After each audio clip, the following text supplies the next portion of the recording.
दोस्तों, मैं अनिल जोधपुर से आज आपको कहानी सुनाऊंगा। सजी धजी भूतनी। कारों के आगे चलती सजी धजी युवती। यह कहानी सन 1930 से शुरू हुई, जब आर्चर एवेन्यू से गुजरने वाले तकरीबन हर कार चालक की मुलाकात सफ़ेद कपड़ों में सजी धजी युवती से होने लगी। कुछ का कहना था कि वह सुंदर युवती उसकी गाड़ी के आगे कूदने की चेष्टा में रहती है। कुछ ने उसे ओ हेनरी ब्राउन बाल रूम में पाया और उसके साथ डांस व बातें करने के बाद उसे घर छोड़ने का प्रस्ताव भी किया। वह गाड़ी में बातें करते और आर्चर रोड स्थित कब्रिस्तान का गेट आते ही गायब हो गई। कुछ ने उसे सड़क किनारे चलता देखकर लिफ्ट भी दी। ज़्यादातर लोगों ने इसका एक ही हुलिया बताया, हल्के रंग के घुंघराले बाल, नीली आंखें, सफ़ेद रंग की पार्टी ड्रेस, हल्की सी शॉल, डांसिंग शूज व एक छोटा सा पर्स टांगे हुए एक सुंदर युवती। उम्र होगी करीब 19 से 20 वर्ष। कुछ अनुभव और भी ज़्यादा डरावने थे। कार चालकों को अचानक अपनी कार के आगे आगे भागती एक युवती दिखाई देती और गाड़ी की आवाज़ के साथ उससे टकरा जाती।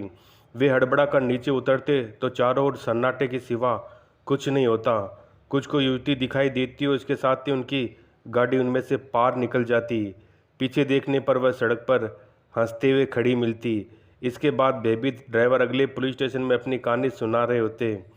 अधिकतर शोधकर्ता इस कहानी पर सहमत थे कि वे युवती मेरी थी, जो नए वर्ष की शुरुआत में अपने प्रेमी के साथ बाल ओ हेनरी बालरूम में डांस करने आई थी। किसी बात पर उन दोनों में झगड़ा हो गया। झगड़ा होने पर पैदल ही सड़क पर चल दी और किसी गाड़ी से टकरा गई। ड्राइवर उसे वही मरता छोड़कर भाग गया। उसके परिजनों ने उसे सफ़ेद ड्रेस व डांसिंग शूज के साथ ही दफना दिया। तब से उसकी आत्मा आर्चर रोड पर भटकती रहती है।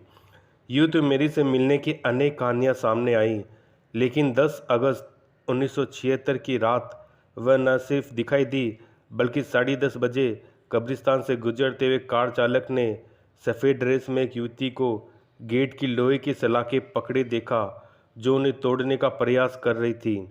चालक ने पुलिस स्टेशन में रिपोर्ट दर्ज कराई कि शायद कोई युवती गलती से कब्रिस्तान के अंदर बंद हो गई है। तुरंत पुलिस वहां पहुंच गई, लेकिन पूरे कब्रिस्तान में कोई नहीं मिला। लेकिन गेट की हालत, जहां चालक ने लड़की को देखा, रोंगटे खड़े कर देने वाली थी। उन्होंने पाया कि 2 बड़ी बड़ी सलाखों को उखाड़कर उलट दिया गया हो। गेट पर खुरचने के भी निशान थे और अंगुलियों के निशान भी थे, जैसे वे किसी बहुत गर्म मोहर से छापे गए हो। हाथी के वे छोटे बड़े निशान बड़ी खबर बन गए और देखने वालों का तांता लग गया। लड़की का हुलिया मेरी से मिलता था। कब्रिस्तान के अधिकारियों ने कहा कि सलाख एक ट्रक के टकराने से मुड़ी थी। वह उंगलियों के निशान एक मरम्मत करने वाले मजदूर के थे। इस पर किसी ने विश्वास नहीं किया। 1970 से 80 के बीच उसकी कहानियों की बाढ़ सी आ गई। एक समय था जब कब्रिस्तान की मरम्मत चल रही थी और मेरी को शांति नहीं मिल रही थी। वह क्या चाहती थी, यह किसी को कभी भी पता नहीं लग पाया। जादुई दरवाज़ा। यह कहानी 3 मित्रों की है जो गांव से होते हुए पैदल नई राह के लिए निकल रहे थे। वह 3 दोस्त दिन रात चलते और अपनी मंजिल की ओर बढ़ते जा रहे थे। कुछ दूर चलने के बाद सभी काफ़ी थक जाते, क्योंकि रास्ते में काफ़ी गर्मी थी और तेज़ धूप भी बहुत निकली हुई थी। सूरज की तेज़ किरणों को देखकर राम कहता है, यार कितनी तेज़ धूप है, अभी और बहुत दूर चलना है, और ऊपर से तेज़ धूप के कारण मुझसे और चला भी नहीं जा रहा। इसी तेज़ धूप के कारण मेरी हालत ख़राब हो रही है।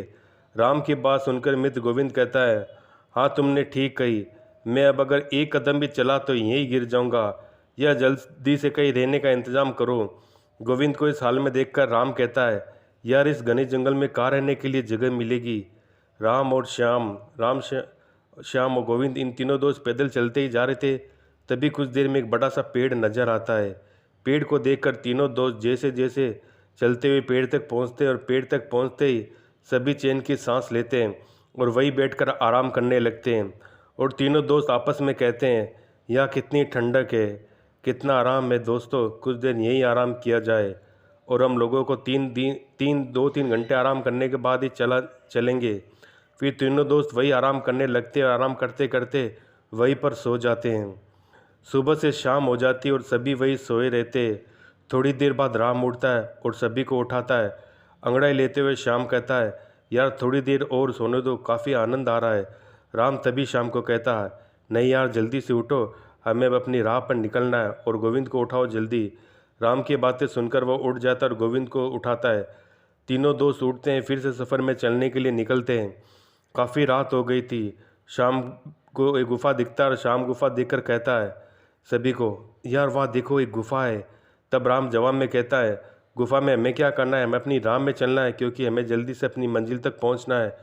तभी गुफा से एक तेज़ रोशनी आती हुई दिखी। शाम रोशनी को देखकर शाम कहता है, हमें चलकर देखना चाहिए कि अंदर है क्या। उसके बाद सभी दोस्त उस गुफा की ओर चल देते हैं। वह थोड़ी देर में सभी अंदर पहुंचते हैं और पहुंचते ही गोविंद एक सोने का सिक्का जमीन पर गिरा हुआ मिलता है। सिक्का उठाकर गोविंद कहता है, यार ये देखो एक सोने का सिक्का मुझे मिला। सभी देखकर कहते हैं, अरे हाँ यार सच में यह तो एक सोने का सिक्का है। गोविंद कहता है, इसका मतलब अंदर गुफा में ढेर सारे खजाने होंगे। यह सारा खजाना हमारा हो सकता है, हमें अंदर चलना चाहिए। गोविंद की बातें सुनकर राम दोनों दोस्तों को काफ़ी समझाते हुए कहता, नहीं यार ये खजाना हमारा नहीं है, इसमें कुछ खतरा हो सकता है, हमें अपनी मंजिल की ओर चलना चाहिए।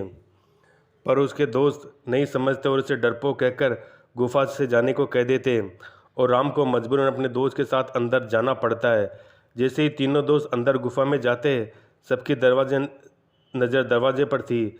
वह 3 बड़े बड़े दरवाजे थे और तीनों दरवाजे काफ़ी चमक रहा था। दरवाजे को देखकर श्याम कहता है, देखो इन दरवाजे के अंदर ही खजाना छुपा हुआ है, मगर वहाँ दरवाजे में कुछ लिखा हुआ है। तभी गोविंद कहता है, यार क्या लिखा हुआ है, मुझे तो कुछ भी लिखा हुआ नहीं दिख रहा, पर समझ नहीं आ रहा। क्योंकि श्याम और गोविंद दोनों को वह भाषा समझ नहीं आती, पर राम को वह भाषा तुरंत समझ आ जाती है और राम लिखा हुआ देखकर कहता है, मैं तो यह पढ़ सकता हूँ, ये मैथिली में लिखा हुआ है। तुरंत इसके दोस्त कहते हैं, पढ़ो जल्दी क्या लिखा हुआ है। बताता हूँ, इस पर लिखा हुआ है, ये 3 जादुई दरवाजे हैं, आपको तीनों में से सही दरवाज़ा चुनना है। अगर दरवाज़ा गलत चुन लिया तो आप लोग नरक में चले जाएंगे। राम की बातें सुनकर गोविंद कहता है, यार तू हमें डरा रहा है।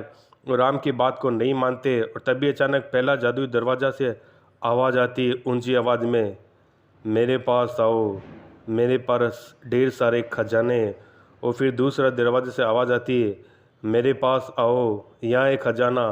दरवाजे को बोलता हुआ देखकर तीनों दोस्त डर जाते हैं और डर से राम कहता है, दोस्तों यहाँ से चुपचाप चलो, यहाँ खतरा नज़र आ रहा है। फिर से गोविंद बोलता है, यार तू बहुत डरपोक है, शांत रह। फिर तीसरा दरवाजे से आवाज़ आती है, जल्दी से मेरे अंदर जाओ, अंदर आ जाओ, मेरे पास खजाना का समुंदर है। राम फिर से कहता है, यार यहाँ खतरा है, अगर गलत दरवाजे में गए तो नरक में चले जाएंगे। इतनी चेतावनी के बाद भी उनके दोस्त राम की बात न सुनकर उस दरवाजे के अंदर चले जाते हैं। राम बाहर चला जाता है और दोनों दोस्त अंदर ही रहते हैं। राम सबका बाहर इंतज़ार करता है। थोड़ी देर बाद गुफा से अचानक तेज़ रोशनी आती है और फिर तुरंत बंद हो जाती है। राम अपने आप से कहता है, रोशनी कैसी थी, मुझे अंदर जाकर देखना चाहिए। राम गुफा के अंदर जाता है, पर वह उसके दोनों दोस्त नहीं थे। दोनों दोस्त गायब हो चुके थे और उस जादुई दरवाजे में बंद हो चुके थे। फिर राम रोता हुआ कहता है, मैंने समझाया था पर मेरी बात नहीं मानी, इसके कारण भी इस नरक में फंस चुके थे। तो दोस्तों आज के लिए इतना ही।